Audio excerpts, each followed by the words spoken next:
Bonjour et bienvenue pour cette 234e édition de J'irai lire des comics chez vous, l'émission qui vous parle des sorties VF, des sorties Panini, Delcourt, Urban, etc. Aujourd'hui nous avons une grosse émission et on va parler surtout d'un titre qu'on attendait et qui cartonne. C'est le Ultimate Comics Spider-Man, c'est l'omnibus de Brian Michael Bendis qui a scénarisé tous les épisodes de Ultimate Spider-Man depuis bientôt 20 ans. C'est dessiné par Sara Pichelli, c'est dessiné par David Marquez et des dessinateurs invités comme Mark Brooks, comme Chris Samnee, etc.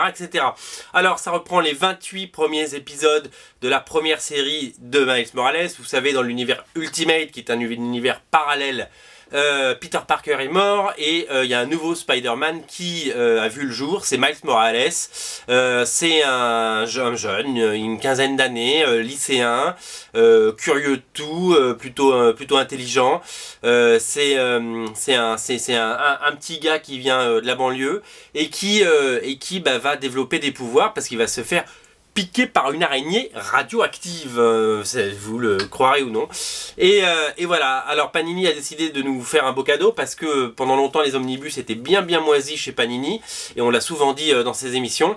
Eh bien sachez que nous avons les 28 épisodes de cette première série parce qu'il y a eu d'autres séries Ultimate Spider-Man, ils ont relancé, c'est toujours la même histoire si vous voulez, ça se suit, mais il y a eu des relaunchs, il y en a eu 2 depuis déjà. Pour faire des nouveaux numéros 1 et puis pour susciter de l'intérêt et des nouveaux lecteurs.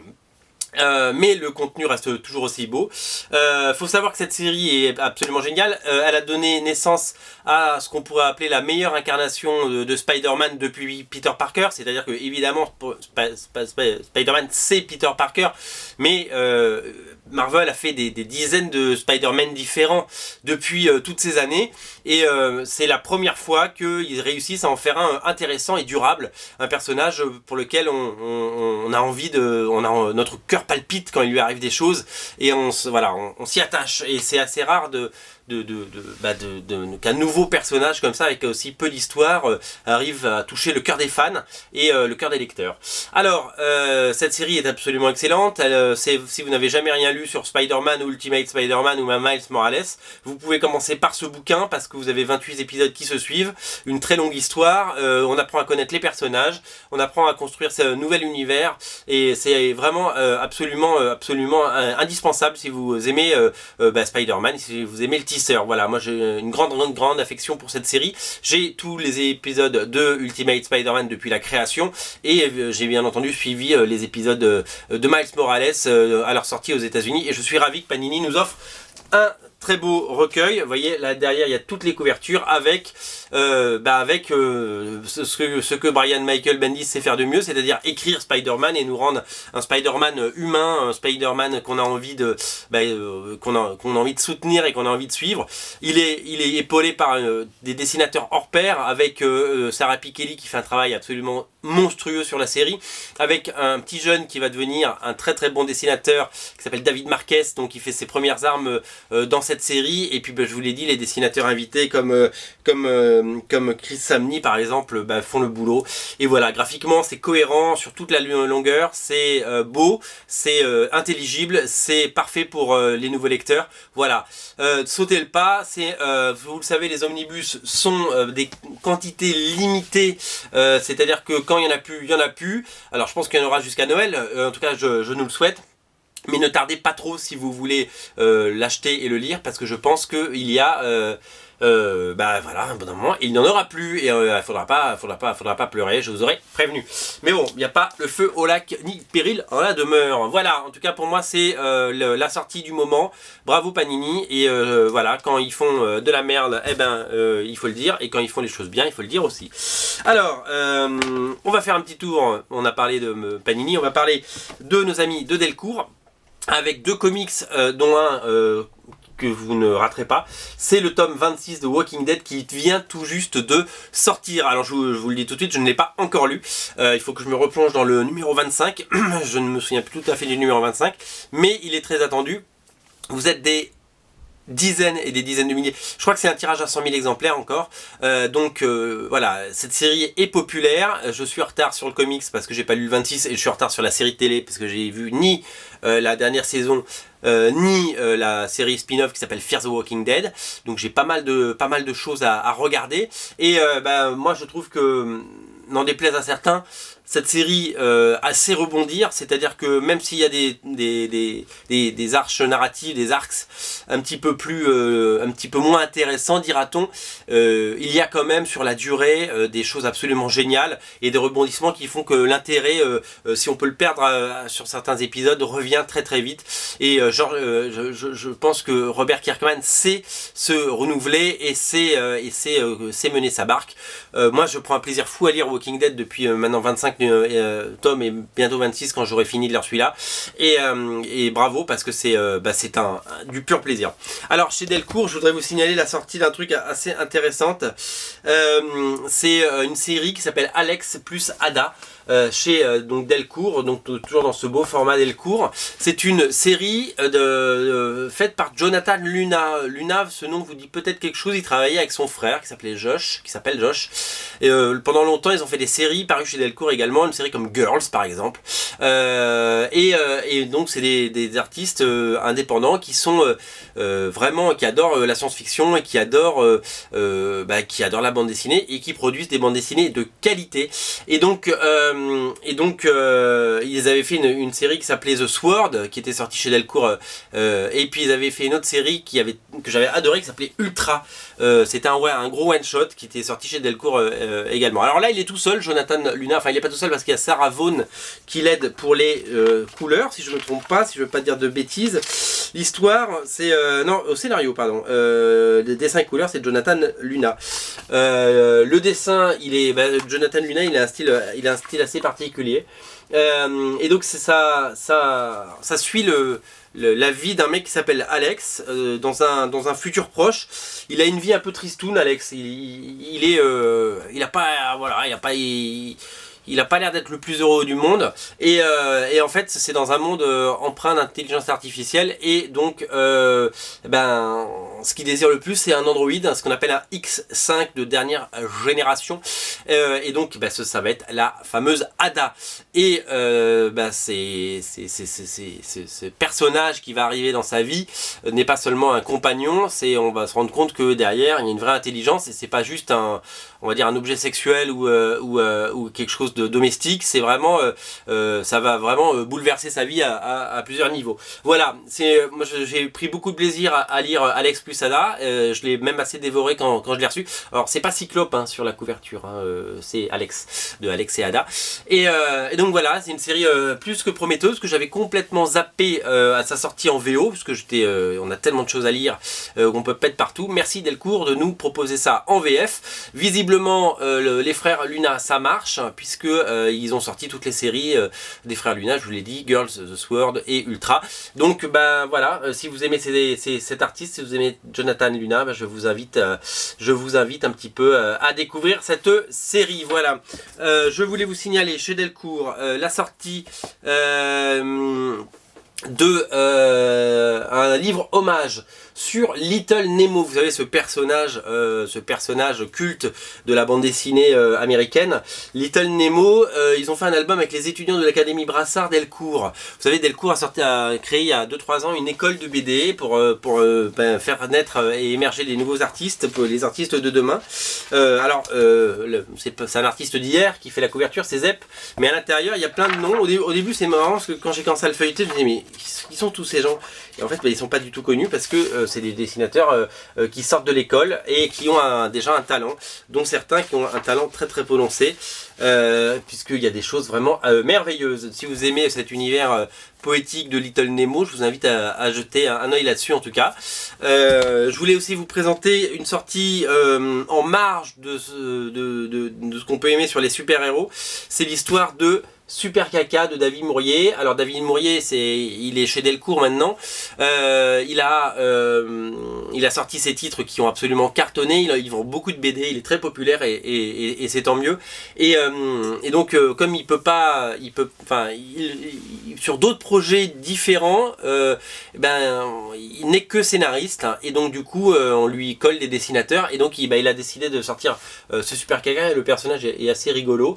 Et si vous aimez l'humour de David Mourier et vous savoir que lui étant un lecteur de comics et un fan des X-Men et de tout ça, il a fait une BD assez respectueuse, assez délirante, plutôt tout âge et voilà, c'est un savant mélange entre tout ce qu'il aime, je pense, dans les comics et dans les mangas, parce qu'il y a un côté un petit peu collège fou là-dedans et c'est plutôt chouette. Je vous signale également de David Mourier la sortie d'un autre album qu'il n'a pas dessiné, enfin il l'a dessiné un peu en partie, c'est Dieu n'aime pas Papa, qui est dessiné par Camille Moog et qui est une histoire, je pense, un petit peu autobiographique et en tout cas une réflexion à la fois sur la religion, sur l'embrigadement et sur la vie, la disparition, le manque, voilà, le divorce, la disparition des êtres proches, etc. et la séparation, voilà. Donc voilà pour le côté David Mourier. Alors, en ce début octobre, c'est un peu la fête. C'est un peu la fête de Brian Kevogan. Alors sachez que Brian Kevogan vient avec ses dessinateurs Fiona Staples et Cliff Chiang. Et ils vont faire une tournée des Grands Ducs. J'ai pas les dates en tête, mais Delcourt Urban va les faire tourner un petit peu partout. Alors, Saga, vous connaissez, j'ai pu à vous présenter Saga. Le tome 6 vient de sortir, la couverture est superbe. Saga, c'est ce space opéra absolument génial qui suit le destin, enfin, espèce de Roméo et Juliette intergalactique qui mêle science-fiction, qui mêle amour. C'est vraiment une bande dessinée de qualité et qui dépasse si vous voulez, la niche des comics, puisque c'est des titres qui se vendent à plusieurs dizaines de milliers d'exemplaires à chaque tome, donc il y en a à peu près un tous les 8 mois, on va dire, et c'est une série qui cartonne, et tant mieux. Le premier numéro à l'époque était à 10 € et maintenant c'est plein pot, mais c'est pas grave, parce que même à ce prix là, à 15 € le volume, ça vaut la peine d'être lu. Donc c'est Fiona Staples au dessin et c'est toujours aussi adorable, toujours aussi barré, toujours aussi cru, toujours aussi génial. Il y a plein d'idées, il y a plein de rebondissements, c'est vraiment quelque chose d'absolument fantastique. Saga, je sais pas, j'ai pas d'autres mots pour décrire cette série. Elle est vraiment formidable. Alors du coup, Urban a décidé de sortir d'autres titres de Brian Kevogan, puisqu'ils ont cette politique d'auteur et ils aiment aller au bout, si vous voulez, de tout ça. Et ils sortent la nouveauté, donc on parlait de Cliff Chiang, ça s'appelle Paper Girls.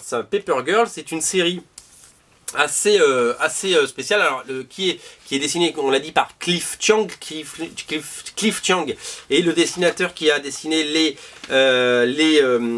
Wonder Woman de Brian Azzarello. Donc après avoir fait du mainstream chez DC pendant les New 52, eh bien il est arrivé chez Image Comics pour faire une saga plus personnelle et plus indépendante, qui lui appartient, et dont si jamais ça devient une série télé, un jour il deviendra très riche, et ce sera bien mérité. Cette série, elle est assez drôle parce que elle sort maintenant. Alors que cet été est sorti sur Netflix la série Stranger Things, que j'ai absolument adoré. Je sais pas si vous avez vu Stranger Things, mais c'est absolument génial. Aux États-Unis, Paper Girl c'était sorti avant, mais c'est marrant parce que finalement, alors même si les histoires sont assez différentes, au final il y a cette espèce de nostalgie des films de Spielberg, de Joe Dante, de Robert Zemeckis des années 80, de E.T. aux Goonies, avec ces jeunes qui se baladent avec une insouciance totale, qui font du bicross dans les rues, et là qui livrent, pour le coup ce sont des Paper Girls, elles livrent des journaux. Donc cette espèce de nostalgie totale des années 80 où il y avait une espèce de pureté. Alors évidemment on dit pas qu'il n'y avait pas de crime et pas de choses, mais les enfants jouaient plus dans la rue que maintenant, peut-être, voilà, en toute insouciance, etc. Et c'est vrai que il y a un vrai regain d'intérêt pour cette époque-là où les enfants prenaient le temps de discuter, de marcher, n'avaient pas de téléphone portable, il n'y avait pas cette immédiateté et donc voilà, je trouve qu'il y a une analogie à faire entre Stranger Things et Paper Girl et les deux sont bons pour des raisons différentes. Paper Girl, c'est l'histoire de ces filles qui vont très tôt le matin livrer des journaux et elles vont un matin tomber sur un truc qui pourrait être un extraterrestre. Voilà, je vous donne le pitch de départ. Moi je l'ai lu en VO, j'ai trouvé ça super chouette, j'ai trouvé ça vraiment très étonnant et évidemment l'histoire va s'intensifier, il y a plein de nouveaux personnages qui vont arriver. Là c'est le pitch du premier numéro que je vous ai donné, je vous laisse découvrir la suite. En tout cas c'est une série très très intéressante et Brian K. Vaughan, quand il écrit c'est délicieux quoi, donc voilà, on ne se prive pas de tout ça. Paper Girls disponible sur partout, hein, chez votre libraire, voilà, tout simplement. Alors, du coup, comme ils aiment beaucoup Brian K. Vaughan, chez Urban, ils ont décidé de ressortir un truc qui était sorti sous le titre Les Maîtres de l'évasion chez Delcourt et qui ressort chez Urban. Ça s'appelle The Escapist. C'est scénarisé par Brian K. Vaughan. Au dessin, tiens d'ailleurs c'est qui au dessin? Il y a plein de dessinateurs. Steve Rolson, Jason Sean Alexander, Philippe Bond et Eduardo Barreto.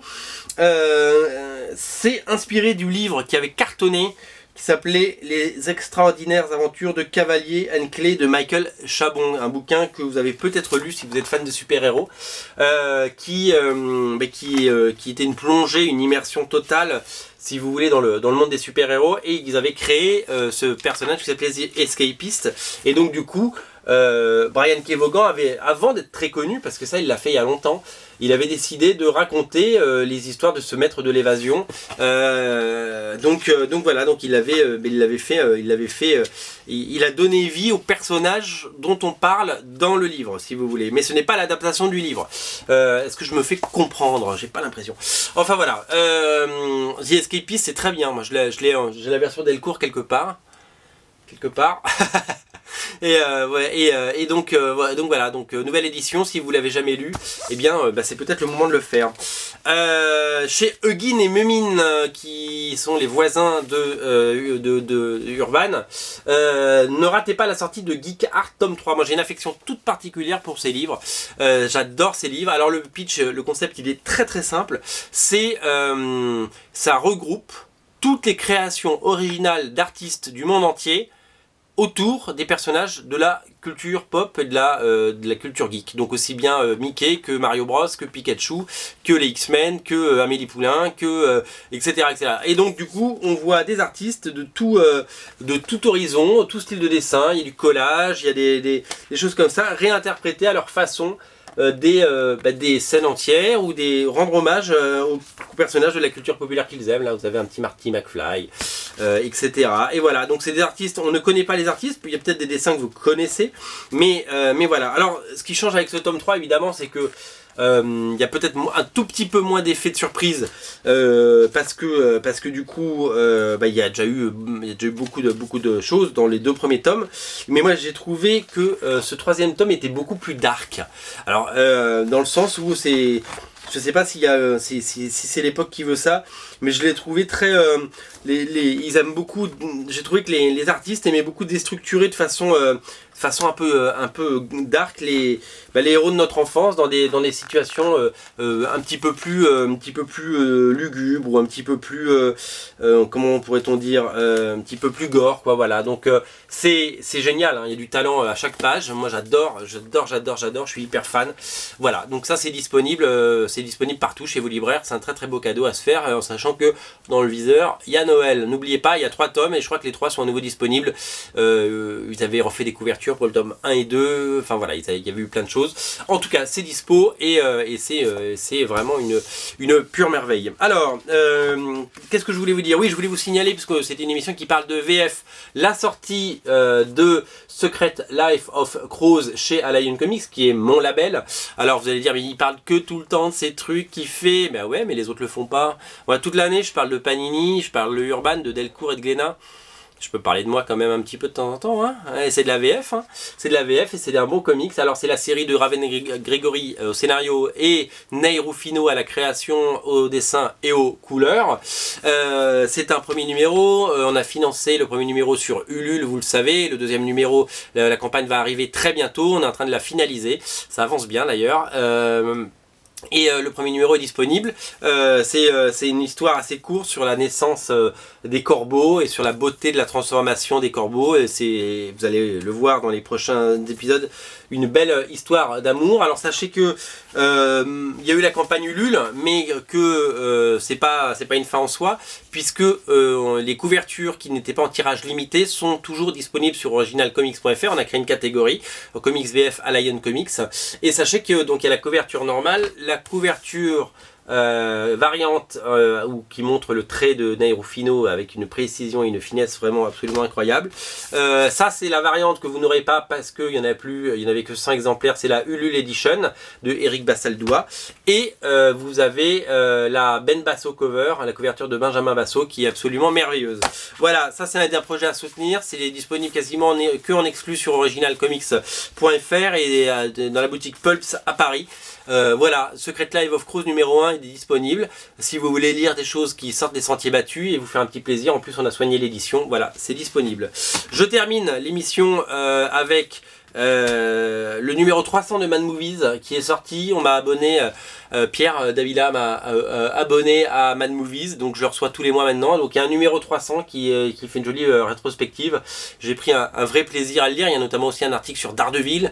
Il passe Daredevil, la série télé, au blind test, à la moulinette. Et c'est plutôt pas mal, c'est très bien écrit. J'ai pas tout lu encore, mais les articles sont bons. Et voilà, il y a une vraie analyse de ce qu'on lit, c'est pas juste de l'actu, c'est pas juste du fan service, c'est plutôt intéressant et même quand on n'est pas d'accord, ils apportent à chaque fois de l'eau au moulin, voilà.